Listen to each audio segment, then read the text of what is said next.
Hi, Amy.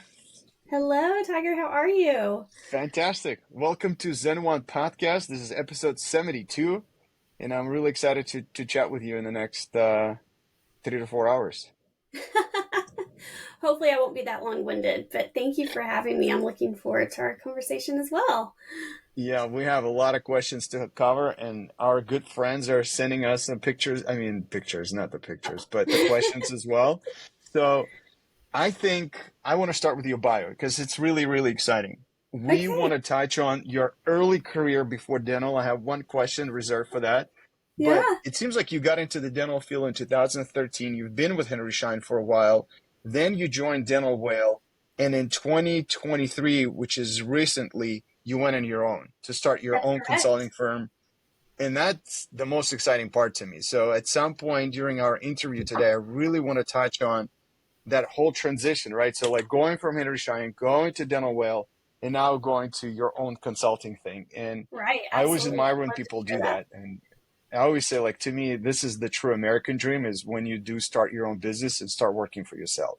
Exactly. Well, I'm excited to be a part of it. So it's been a fun journey thus far. Awesome. Can you take us to your early days? Like Amy Yeah. Bridger before dental. Like, how Before dental. was the UPS sales internship? I'm really excited. Right. What did you learn Right. there? A lot. And it really set the foundation in a lot of ways for what interests me and what I have gone after, within the last 10 years within dental. So during I received my MBA from Texas State University. So go Bobcats. And during that time, part of our focus is that we had to have some specialized internships. My first internship was with UPS, which I'll give a little more detail on in a second. And then my following internship was with Henry Schein.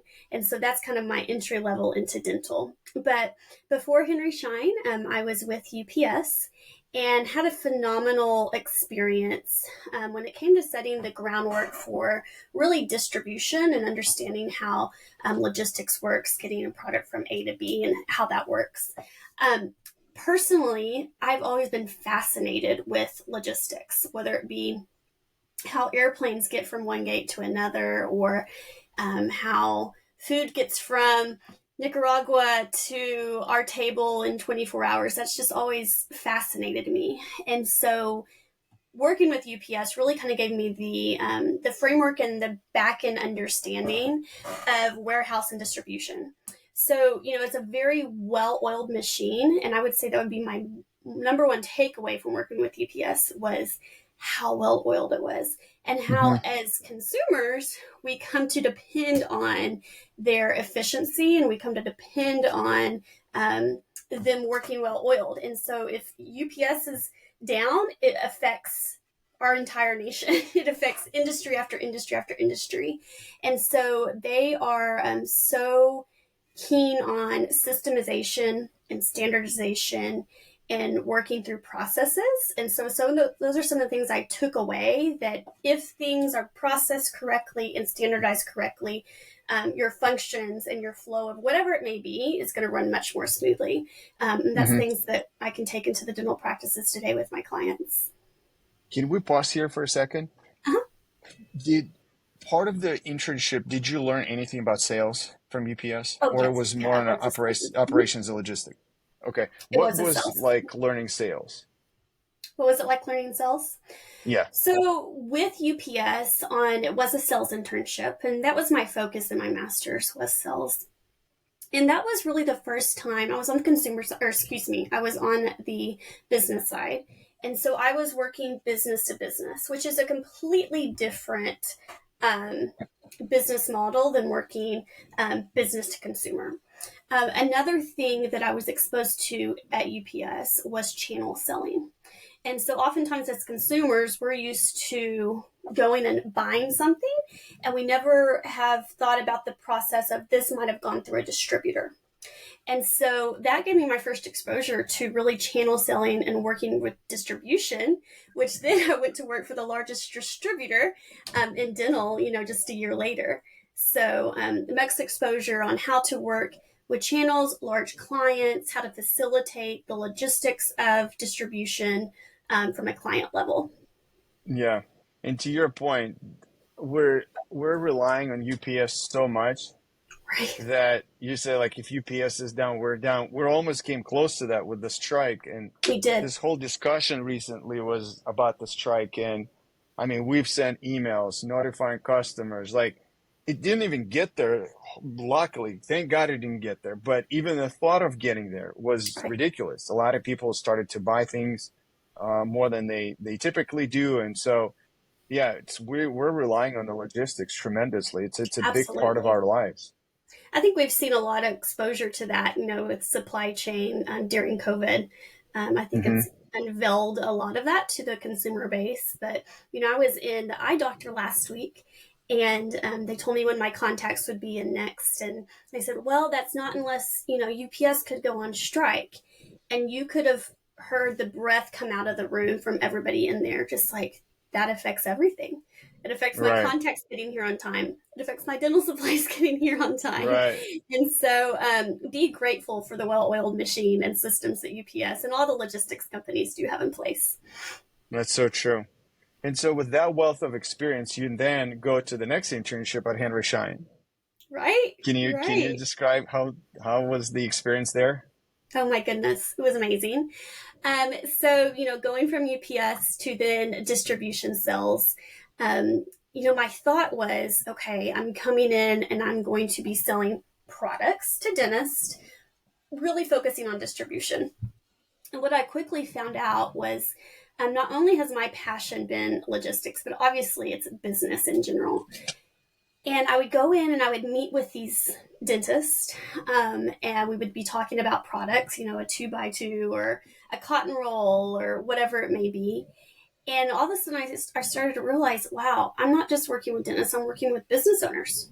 I'm working with entrepreneurs who happen to be dentists. And so that really set the groundwork for me to work with different entrepreneurs, work with different business owners. And honestly, it gave me the basics of dentistry. I remember sitting in a class one time and they kept talking about a caries. I was like, what is a caries? And after a while, I realized, oh, that's a cavity. And so I knew nothing about dentistry. I didn't know what an amalgam was. I didn't know what a prophy was. And so working with a private practice dentist really set the foundation for me to understand the basics of dentistry, but then also help them understand the basics of business and how to run a profitable practice. Yeah. And I'm curious, what do you think has changed since you started at Henry Schein when you look at the dental practice today? Right. The industry didn't change for a long time. And so I think people got complacent in that. Everyone, not just dentists, but for many many years things were the same. It's you have your same patients and you go through your same routine. And then 15 to 20 years ago, there was the insertion of the DSO. And the consolidation has rapidly and will continue to rapidly change the industry. And so I worked with private practice for several years. And then at Henry Schein, I actually did transition over to working with regional size DSOs. And that's where I began to see change happening month over month, year over year, with new technology, with consolidation, with operational change as well. And so no longer was I working with a entrepreneur, but I was working with a corporation who was running the operations of the business and truly allowing the dentist to be the dentist and the clinician, as that was their passion and why they went to school. And so I think we'll continue to see that change. I think there will always be a place for a private practice dentist. But as rapidly as it's been over the past 5 years of consolidation, I expect that we will continue to see that in the coming years as well. Yeah, yeah. And I'm curious, especially with your background, your experience, at Zen, our heart is with private offices, and we Right. always try to exert some kind of feedback or the golden seed for private offices. Now, when you look back and you have experience working with both, what do you think? I always try to paint the question in a very different way. So I asked one of my good friends, David, who he's in operations at Children's Choice, one of the large specialty DSOs. And I said, imagine one day where when the tables are flipped, the private practice ownership is growing faster than the DSO, Mm-hmm. right? What would need to happen for that? Um, I think, part of it is the capability of, the ease of running a business. It's very difficult. And I think that Zen Supplies, that's one of the many things that a private practice owner can implement within their practice so they can have better operations and increase their margin and have more efficiency in their practice. And so I think that those technologies, whether it be an inventory management system or an RCM management system, whatever it is, when The that's, revenue cycle management, like collecting yes, insurance claims. Yeah. correct. Whatever it may be to run a business, when that is easier for the private practice dentist, I think you're going to continue to see, as you always will, there's going to be private practice dentists within the industry. Yeah. This might sound really weird, but when I talk to our private practice owners, they say like, Tiger, what did you learn from DSOs? What did you learn from DSOs? What should we do? I say, if you can switch your private practice management software every year, like 1 year Open Dental, 1 year EagleSoft, 1 year whatever new, Right. 1 year Oryx, 1 year this, just like if you can go through that every year, then I think you're going to be successful. They're like, this is dumb. I'm like, the point is, if you have the agile team and if you can actually go through this experience, and because there's so much involved when you're doing that, but obviously it's a dumb example to bring the light to what they need to get accustomed to. It's pretty much the new software is going to come out every year, right? So now we're Mhm. talking about the AI models that can Right. detect things, right? So you can, I think the two big ones now, the Overjet AI and Pearl AI. So Correct. you need to get used to that. And I still don't know why doctors are on the fence about it. I feel like you should be able to use it. And even if it doesn't bring too much value right now, I think that just the cost of learning is very, very important. And to your point, the technology and being on top of technology is going to be Right. super crucial.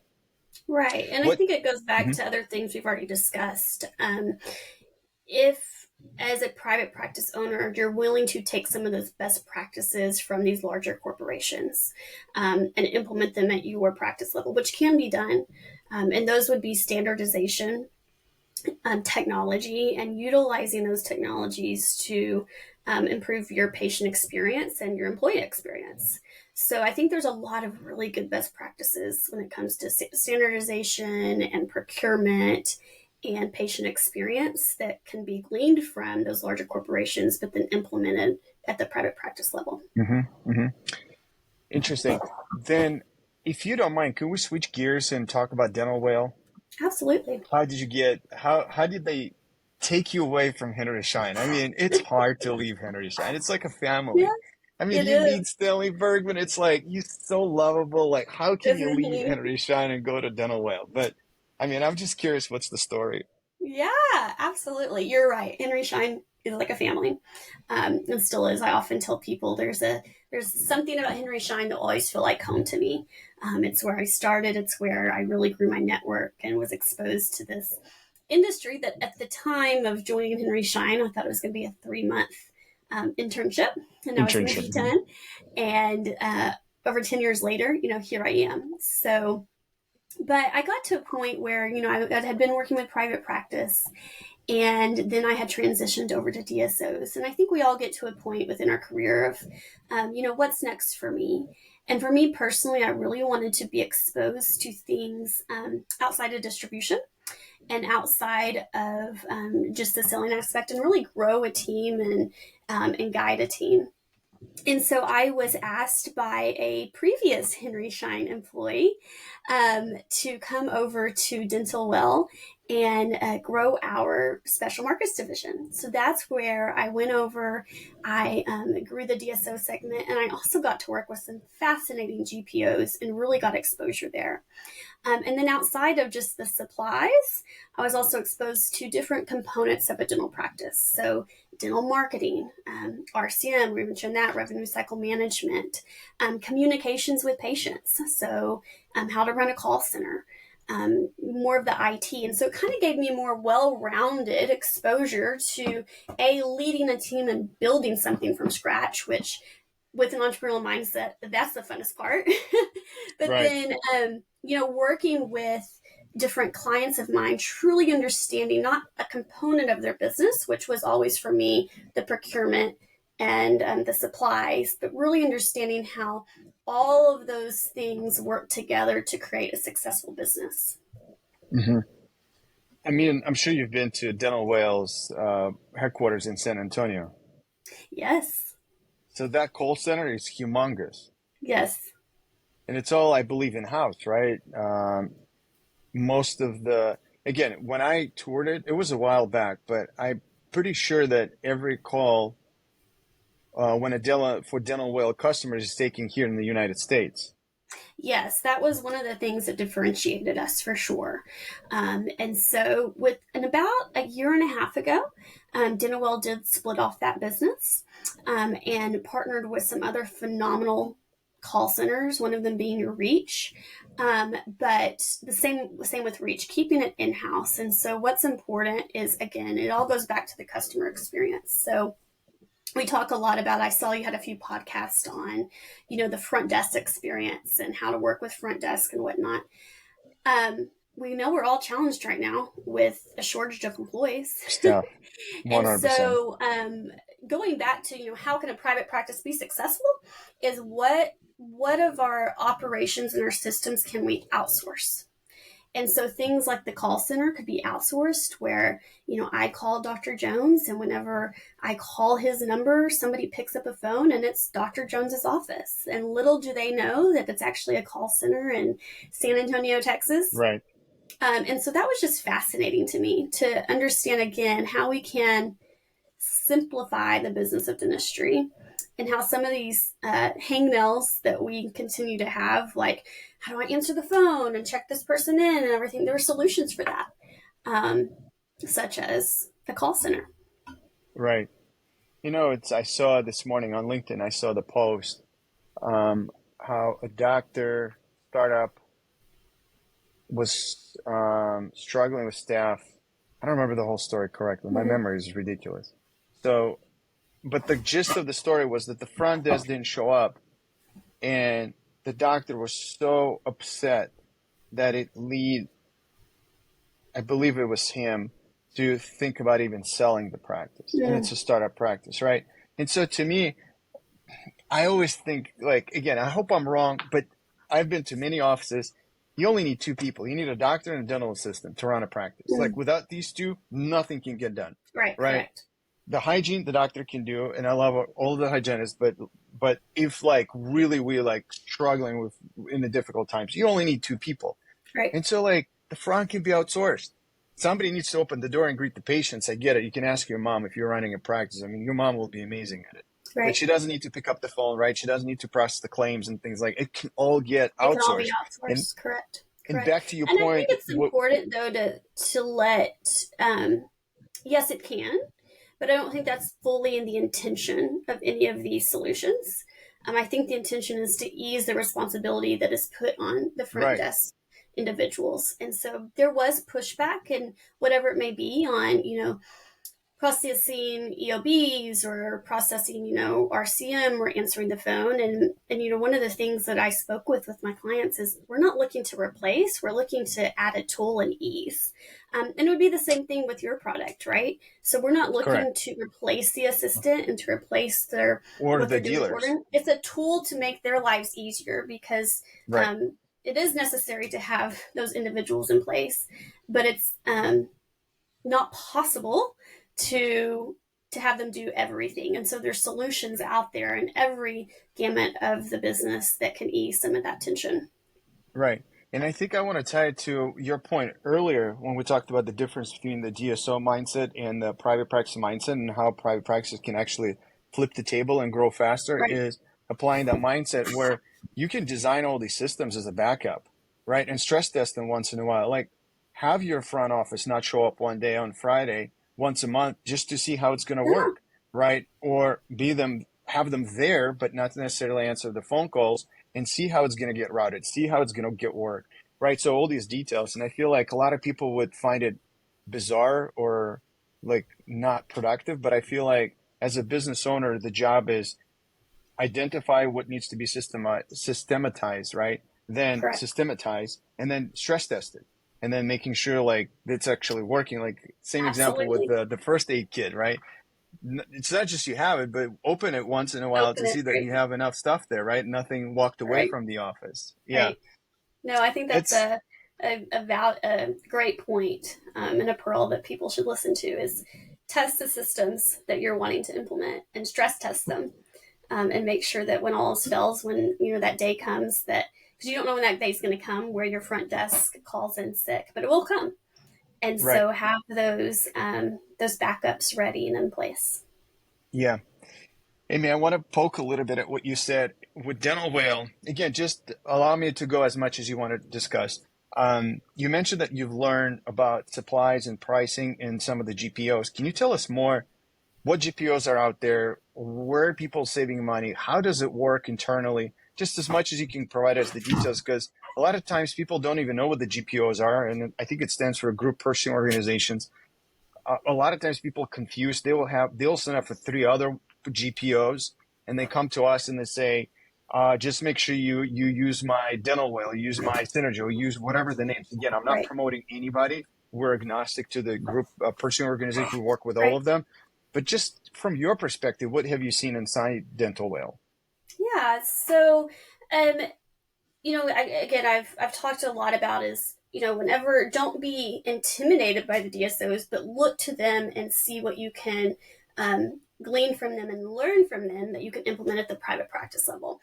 And one of the things that is very, very, very difficult for a private practice to emulate against a DSO is the economies of scale that they have with their buying power. It's just not there. You have these large DSOs with hundreds and hundreds and hundreds of practices. And again, we spoke that one of the reasons they are so successful is they standardize each one of those practices. And so, in each one of these practices, ideally, they're using the same glove and the same composite and the same evacuation system, right? And so, when you combine all of that, you have a lot of buying power that you can leverage against not only the distributor, but you can also leverage against the manufacturer. So, what is a way in which a private practice can take some of those principles and actually have some buying power? And that would be to be joining a GPO or, like you said, a group purchasing organization. And I think there's some really, bad raps out there with GPOs, but I'm here to say that there are some really good GPOs out there that you can join. And so, what you would want to look at is every GPO is a little bit different. They're different in who they're partnered with. They're different. They're different in why they have a partnership. But essentially, if you could boil down, like, what is a GPO and why would I want to join one? It is you coming as a private practice owner, and you're basically partnering with other private practice owners and saying, look, we're going to go to Darby or Benco or Burkhardt or Henry Schein, and we're going to promise that we're all going to buy our supplies from you. And then basically you are creating your own economies of scale and your own leverage.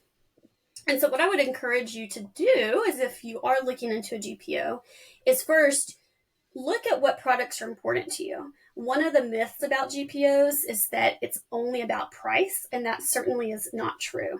So you can have high quality products at a more leveraged price being a part of a GPO.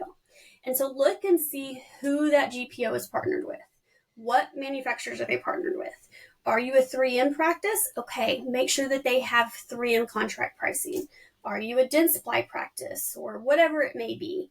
And really look at those partnerships and then see if you could be a part of that partnership to gain some of the savings. That's such a good point. Yeah, we've seen pricing across the board. And speaking about 3M, right? So like you can see 3M all over the board. Right. And what really drives me nuts is when I see people buy 3M on Net32 Mm-hmm. versus buying 3M on Darby through one of those buying groups. And the Right. price is lower. And so like, yeah, it is very interesting. It's such a good point. Yeah. And you will see phenomenal results. And again, it's any result you see within business at all is, it's a result of how well have you implemented that standardization.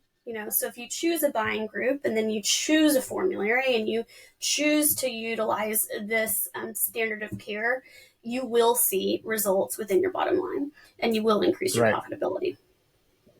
Right. So in the brands are also so important when you say that.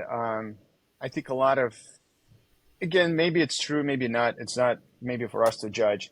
The bad rep for DSOs is if you join a DSO, they're going to tell you you're no longer going to use your current composite. You're going to switch to something else, right? Or you're not going to use your burr from this brand. You're Right. going to switch to something else. And so one of the benefits of staying private is you get to choose what you want to work with, what products you want to work with. But again, I feel like as a business owner, it's still your responsibility to get the best price on that specific product that you love Correct. and you want to use, Correct.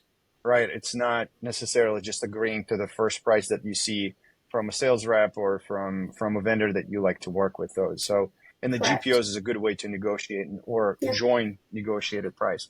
Join it, and then also I would say coupling that, obviously joining GPO, but coupling it with a really strong procurement inventory management system like Zen Supplies.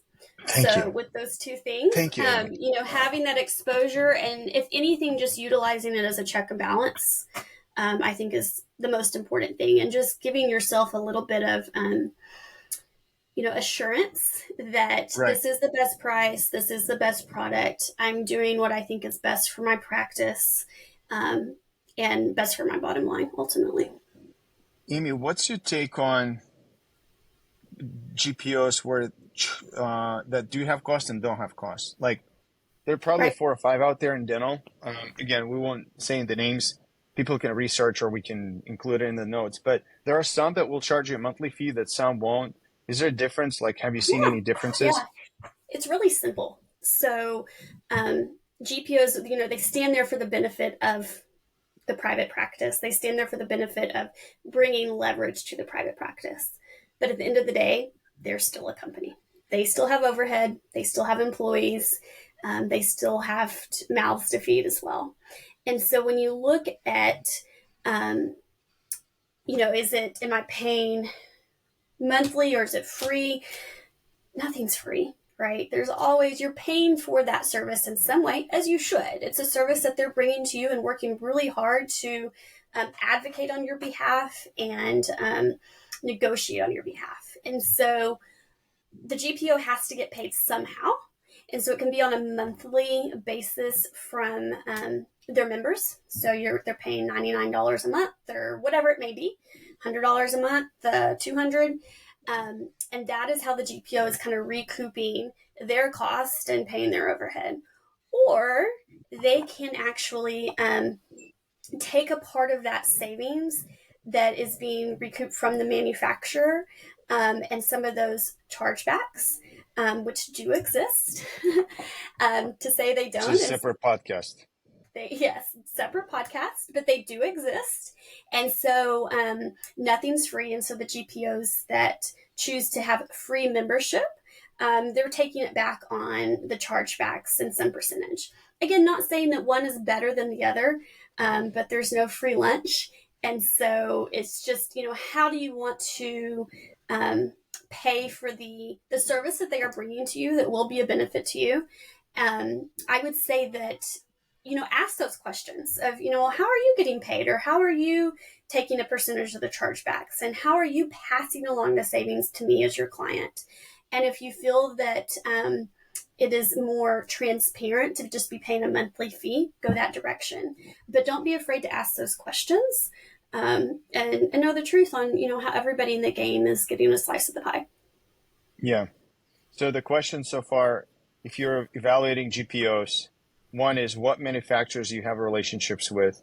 Correct. What is the single manufacturer that you've negotiated really, really hard? So like there are GPOs that heavy 3M, there are heavy Dent Supply, right? So like find the product you like, stick with the product you like, and then find the GPO you like. And so that would be the manufacturer who is the heaviest hitter on their list of manufacturers. And the third one is how do you make money as a GPO, and how is it getting passed down on me, right? So like, Correct. is a clean monthly membership and there's nothing else, or they take a cut and things like that. Yeah. Um, And I I think think the most next, most yeah, of them will be transparent with that when you ask those things.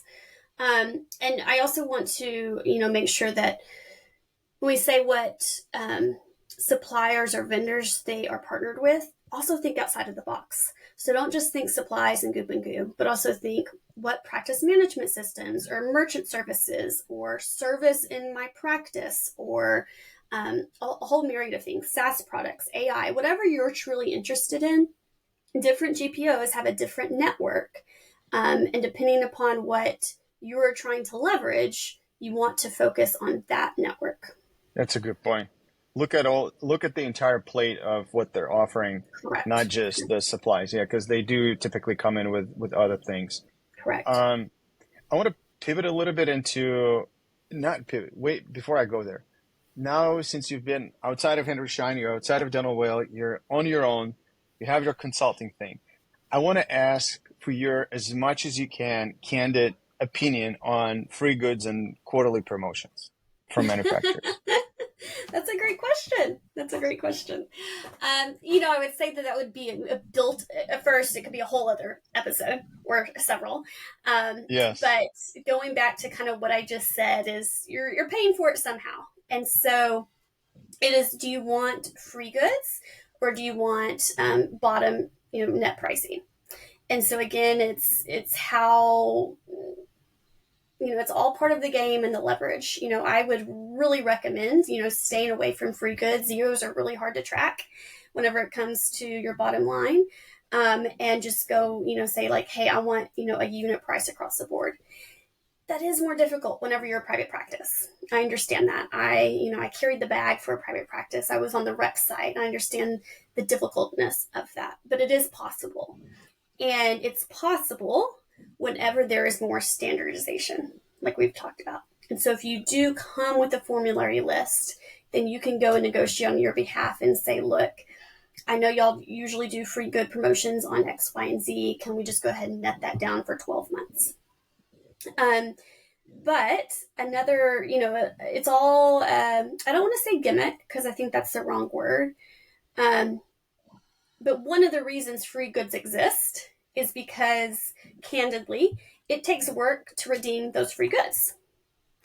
And so manufacturers and distributors are banking on the fact that, okay, just like a coupon when I go to my local grocery store, right? It takes effort on my behalf to take that coupon, to apply that coupon. And most of the time, that's not going to happen on the consumer side. And so there are those benefits out there, but if they netted down the price, then everybody would get the benefit. And so it's just Right. kind of one more loophole that it is a true benefit, and it is a true pro, but because it takes effort to claim those free goods, not everybody's going to do it. And so at the end of the day, who wins? The manufacturer and the distributor win on that side. So if you are unable to lock in net pricing, and you are having to go after those free goods, awesome. Just make sure you know when those are due and how often you have to redeem those free goods.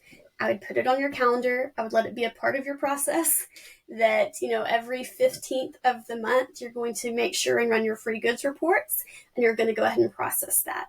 And it's the same that, we do when we grocery shop or anything else like that, that if we truly want to utilize those promotions, we have to do it in a timely manner because they will expire, and we need to do it often.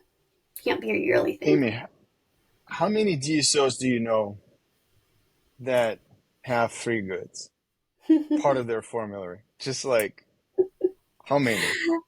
No, none. I mean, they're None. out there because they haven't put the system in place.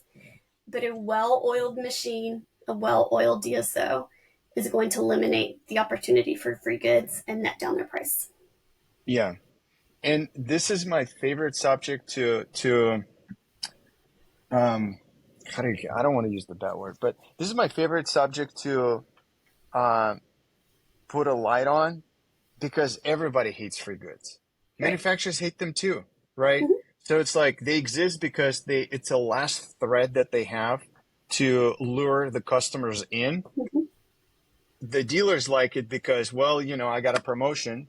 And then the doctor's like, well, it's a 3+1, but everybody hates it. Right. Doctors would love to have a net price that's lower. Dealers don't want to deal with the paperwork, and manufacturers would like to sell the product one way or the other.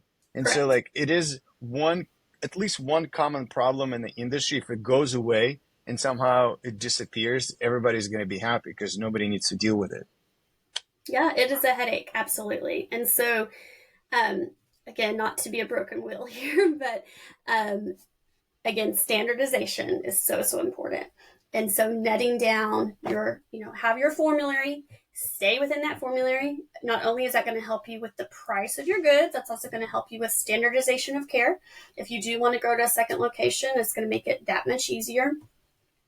But again, utilizing things such as in supplies and going in and setting like, this is the number of products I need on my shelf. And every time I reorder, I'm reordering this number. And so having a minimum quantity and a reorder quantity is so important to inventory control.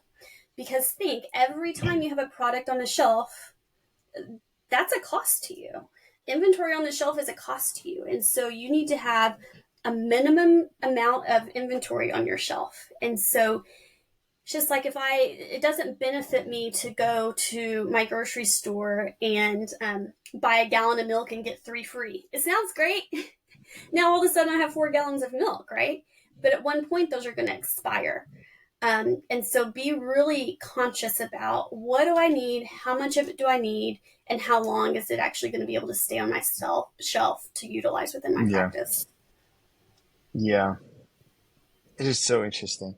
It is. And from a cash flow standpoint, like, can you imagine a DSO buying a year worth of supplies in January? Yeah. Yeah. And there Just are some things that you can leverage, but the majority of DSOs don't do that, especially on things that expire. right. It I doesn't mean, make sense from cash flow. It's right, inventory on the shelf is money out of the pocket. right. And So yeah, that's that's why distributors and these logistic companies exist. They have the warehouses.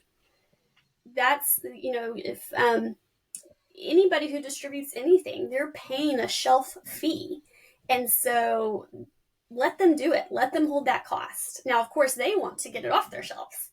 right, right. But as a business owner, again, know what you can outsource, and if even thinking on how I can outsource who's holding my inventory, let them do it. It's crucial. Yep, absolutely. You have less space. That's such a good point. You don't want to create a closet of all the supplies when Henry Schein and somebody else can hold it for you. So Right? like, Let them do why it. create an extra space? Yeah. Yep. If you don't mind, can we take a quick question from John Stamper? Absolutely. All right. So I asked John, I said, John, I'm going to interview Amy. And what is it something that I can ask her? She said, can you ask Amy what things have stayed the same with how practices purchase supplies over the years from her experience? And what things have changed with how practices purchase supplies from her experience? So like, what stayed the Oh, same, what have changed? that's a great question, John. Good job for submitting that. um, there's a lot that has stayed the same, and I think that will continue to stay the same. But I would say that there's more that's changed. So, just the industry in general, we opened this podcast talking about how for so long nothing changed.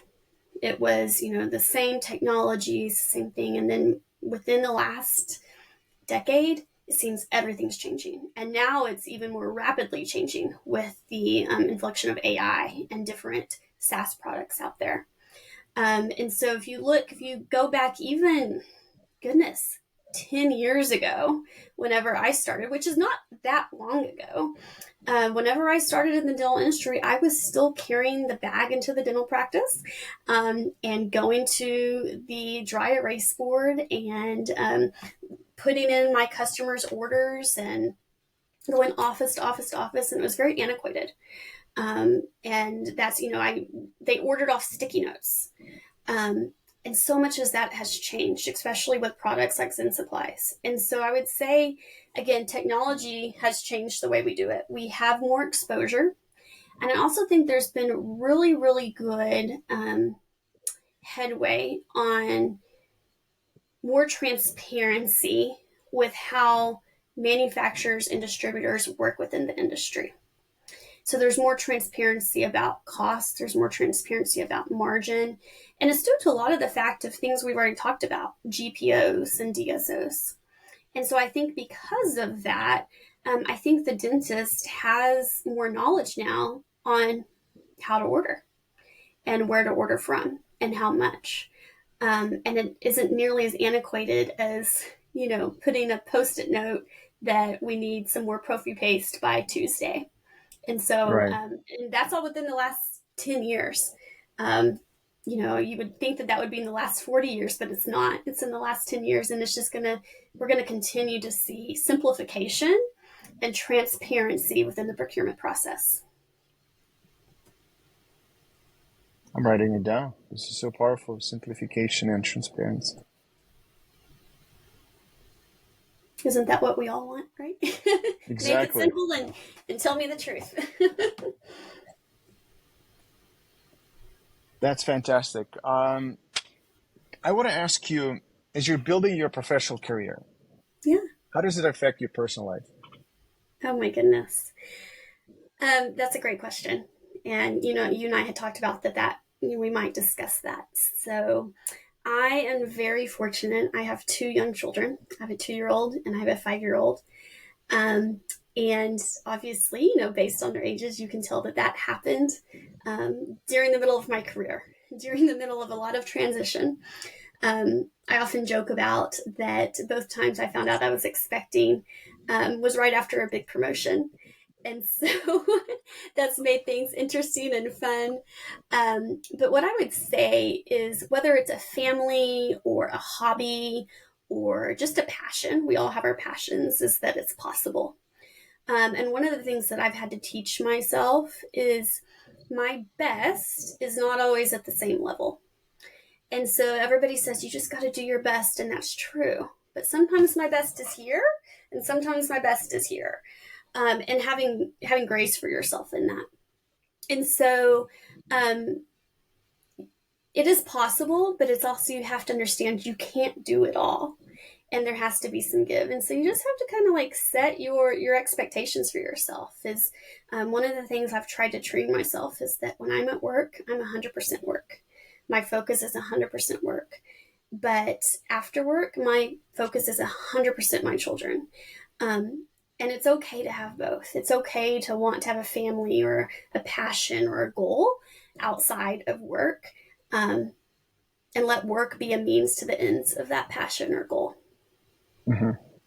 Do you remember the time when you had your first kid? What was the maybe misconception, what you thought it would be versus what it really is? Yeah, so whenever I had my first daughter, I was already working with DSOs and I was traveling a lot. So whenever I was pregnant with my daughter, I took 33 different trips during my pregnancy.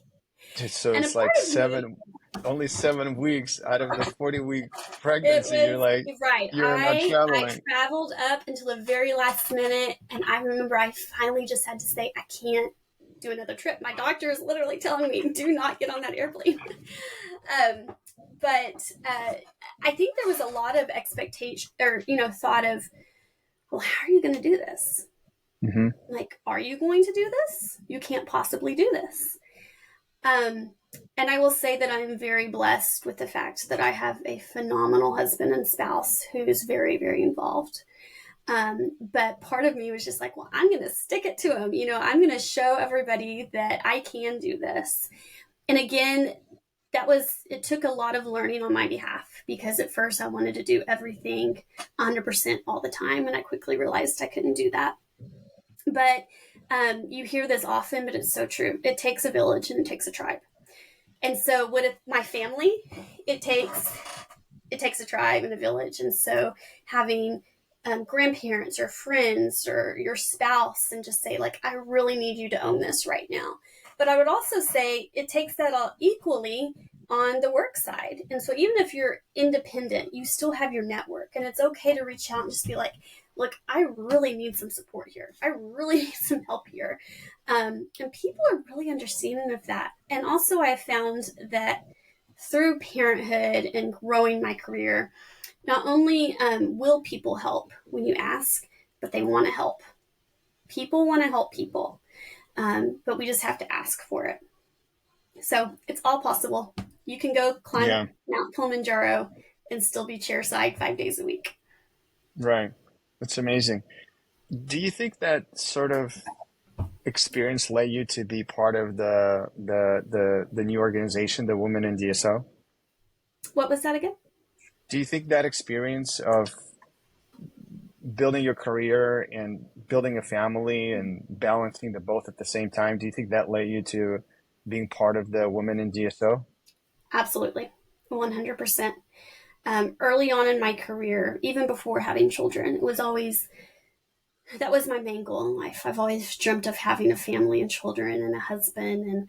But whenever I was, going office to office, and it was all about building your territory and building your book of business, I had this fear in the back of my head. Well, how am I ever going to do this? And I remember calling several individuals, mainly within the Henry Schein executive system, of women who were doing it really well. And they had just a very frank conversation with me, a lot of the same things I've already iterated here on this conversation. It is possible, and it takes a tribe, and you have to have grace. And I'm so glad I had those people pour into me and tell me those things. But what I found is most women didn't. They didn't have those people pouring into them, or they didn't know who to ask. And so, Women DSO has kind of become, again, that tribe and village of on the professional side, that not only can we talk about all these different avenues of growth within the industry, but we can also talk about them professionally and personally. And I would say equally, I have learned just as much how to conduct myself personally and as a mother and as a spouse and just as a friend from these women in DSO as I have learned from them professionally. Hmm. Women can do amazing things. Right. And they can hold a C-suite position and have 5 children at home. We see it all the time. And they're proving that they can do both things, but they're not doing it alone. And so don't ever feel like you have to do it alone. Right. I think asking for help is a big part of it. It's just really hard. I look back like Yes. when my wife and I, within the first 3 months, I even got on up to the point where I thought I don't even need any help, right? So we got it Mm. until my mom came, and I was like, oh, that's what it's like. Yes. Okay, Yes. can you stay a little longer? Right. You know? That's funny you say that. Right behind this door, my daughter's home for the summer, and my mother's here helping. So, we're very fortunate in that we have parents that can come and help. And I Yeah, recognize not everybody has that, but everybody can build their village, and their community. yeah, Um, and I think it's personally, I would say I thought it was going to hit my pride to have to ask for help, even professionally. But what I realized is, my goodness, I can do so much more when I do it hmm, with others, and have others help and input than I can on my own. And I'm a better mother when I ask for help as well. right. I do want to ask one more question on this, ambition, Yeah. right? So I heard from a man's standpoint, right? So like I talked to a lot of dads before our daughter was born, and I was saying, so how is it? What changes? They're like, well, somebody will say, well, I'm now so ambitious that I want to provide for the family and the kid that nobody sees me for 24 hours a day, Mm, right? yeah. And then I've seen other things, like I've seen some dads say, look, when the kid was born and I was at the hospital, I looked into my kid's eyes and that's it, that changed, and now I'm home 8 hours a day, right? Mm, And so I rarely saw the middle, and then I yeah. was very terrified which camp I'm going to end up at because Right. both don't make any sense to me, Right. Right. right? And so luckily so far we're only 8 months in, I'm in the middle, right? So I'm Mm-hmm. balanced. There are days when I'm late, there are days when I'm early, but on the middle ground, I'm like, I'm good. did you have anything like that? Did you worry that you're going to lose your ambition and, you just got promoted and you're going to have your kid and, after the maternity leave, maybe you don't want to go back. Like, did you ever have thoughts like that? Personally, I never had thoughts about not wanting to go back, but I was terrified of what bucket am I going to fall in. I mean, you clarified it exactly how I felt. Um, I wanted to be 100% on both things, and that's not possible. So for me, I enjoy the work. I enjoy building and all of that. And so, we've talked about, how can you chase your passion? Well, for me, my passion is growing business within dentistry. That is what I enjoy. And I think that whatever it is in life, you're going to be the best you can be if you find some balance. And so I'm right there with you, like right in the middle of whatever I do, I'm going to do it the best that I can on that day. And some days I'm a much better parent and mom than I am an employee. And other days, I'm a much better employee than I am a mom. But there's that balance and there's that grace that you have to give yourself, and understand you can't be all things to all people. But it's okay to want to have goals outside of motherhood. It's perfectly fine. It took a while to finally get to that point. But I will say I'm so happy that there's no guilt in I'm going to take a Friday off and my clients are going to be okay. And I'm going to go to the pool with my kids. But then there's also not any guilt on a Wednesday night. Okay, I need to hop on this meeting really quick and I need to support my clients. And so wherever I am, I try to be there 100% and understand that my best is going to be at different levels at different times, in different scenarios.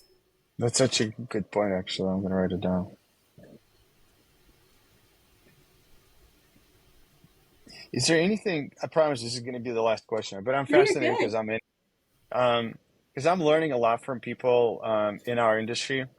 And I'm curious if there was anything that you and your husband sat down and said, this is going to be the rule Right. of how we're going to do things. Is there one that you can share with people?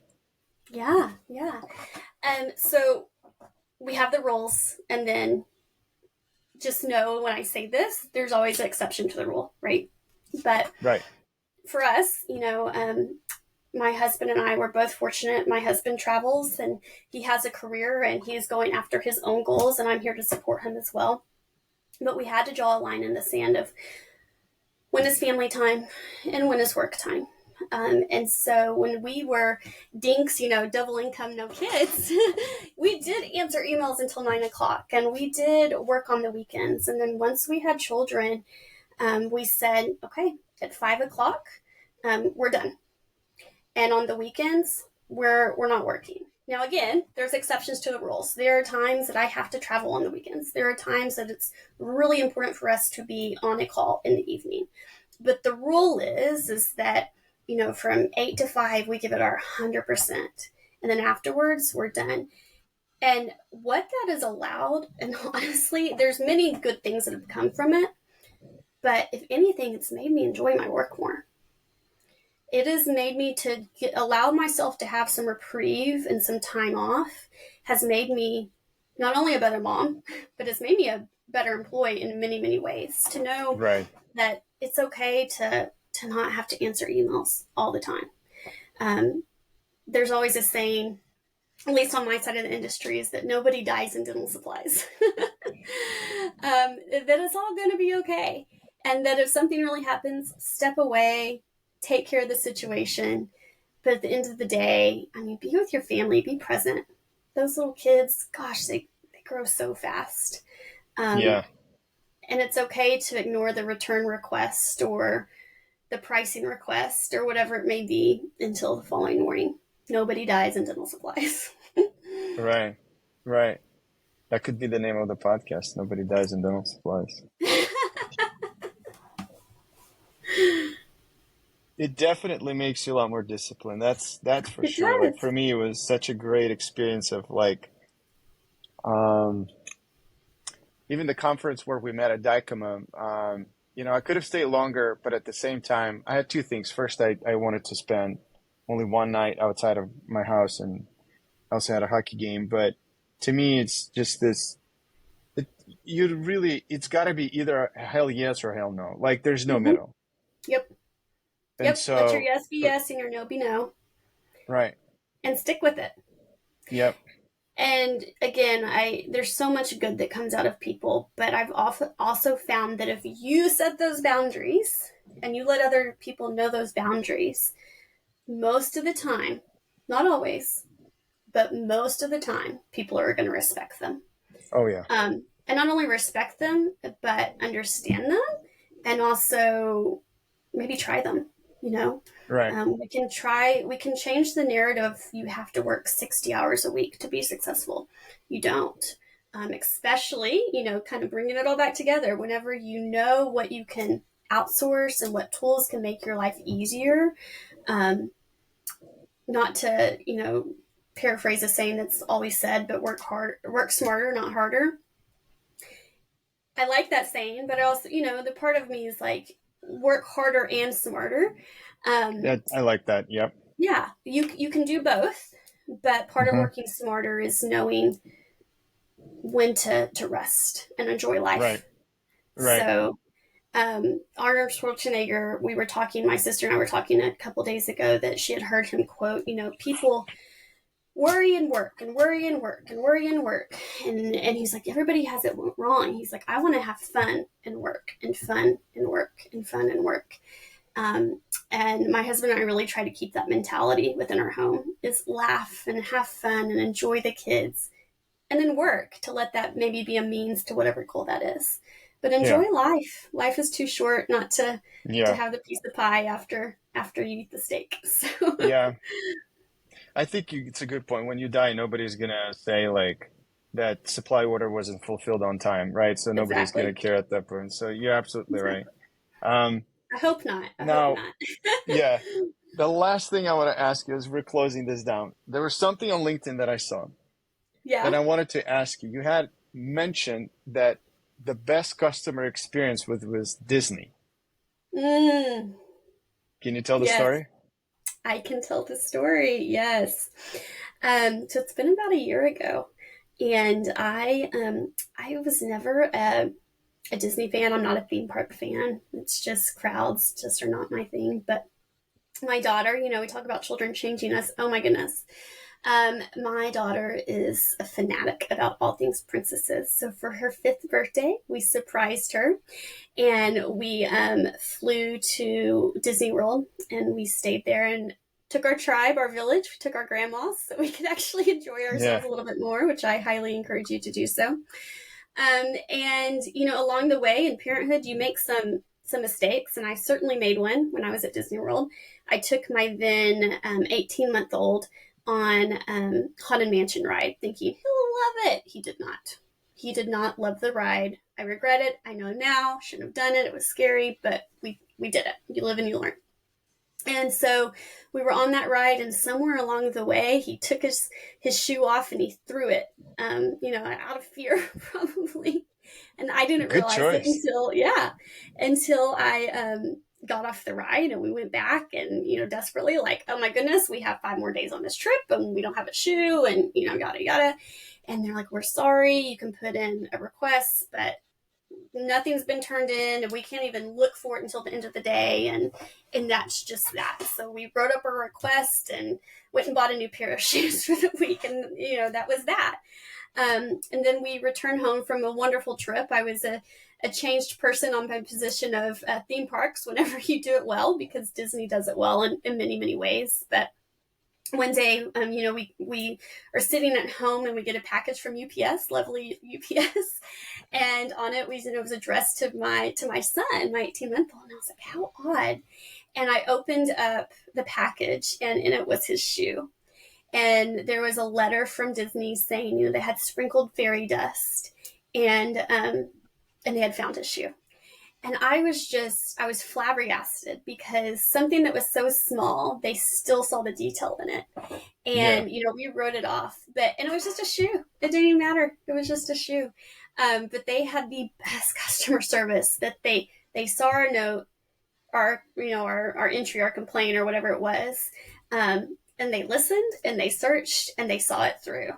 And I will tell you, they had wonderful experiences at Disney, but that by far has changed my perspective on how to take care of a customer and what it really means to have a good customer experience. I'll never forget it. It really, really changed the way I want my clients to feel that, when they bring up a problem to me, no matter how small it is or how many weeks have passed or time has passed, that I hear that concern and that I'm going to deliver a result on that concern.